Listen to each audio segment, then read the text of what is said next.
Guys, kinabahan ba kayo kagabi? Tinatanong ko lang kasi nakaranas ng pag-down ng Instagram, Facebook, Messenger, bandang naranasan ko to, hindi nagkakamali, mga 10, mga past 10, mga 10:45, mga ganyan, 10:50. Kinabahan din ba kayo kasi kusang nag-log out yung inyong mga messenger na yung karamihan dyan, di natanda yung kanilang mga password sa sobrang katagalan na hindi na nagla-log out. Ayun, bigla na lang nagkaroon ng nag-down system ang Facebook, kaya marami ang nag-post sa social media na yun nga, naranasan nila tungkol sa pagda-down ng Facebook kagabi. At maraming kinabahan din at marami ring hindi nakabalik sa kanilang account dahil nga yung nakalimutan ng mga password, nakalimutan ng mga email.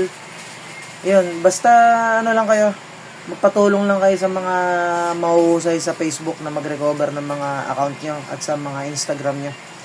Ito ang paliwanag ayon sa research ko kung bakit nag-down ang Instagram, Facebook at Messenger kagabi.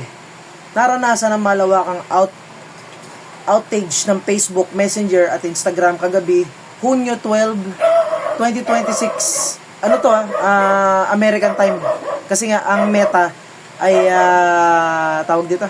ang Meta ay kumpanya galing sa US. Kaya itong research na to, ito ay US based time at date.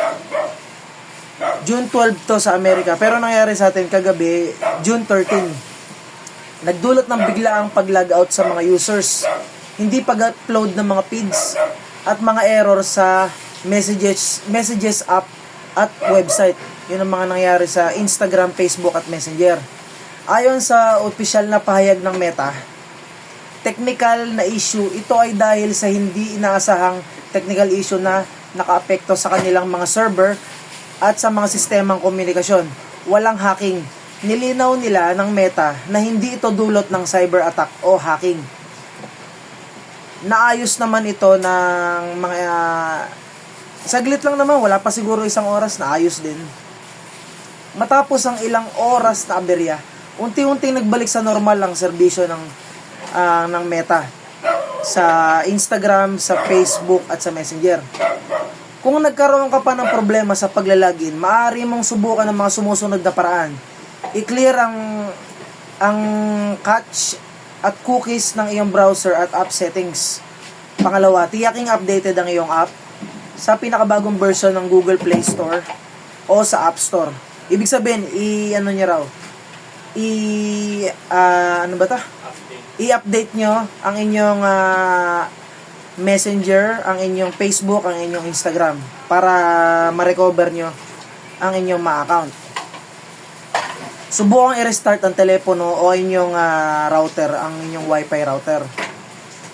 Yun lang gagawin nyo.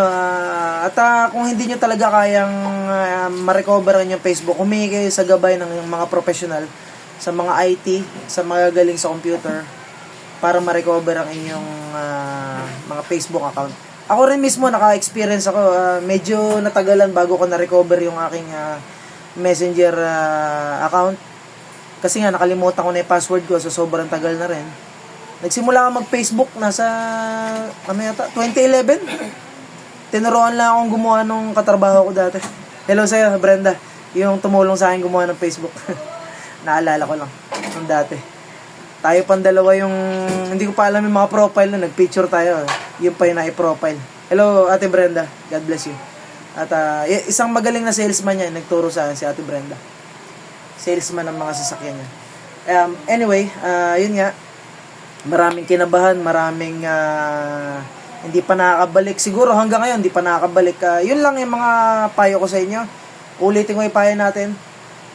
Para ma-recover niyo yung account niyo, i-clear ang mga app at cookies ng inyong browser at inyong app settings. Pangalawa, tiyaking updated ang inyong mga Instagram.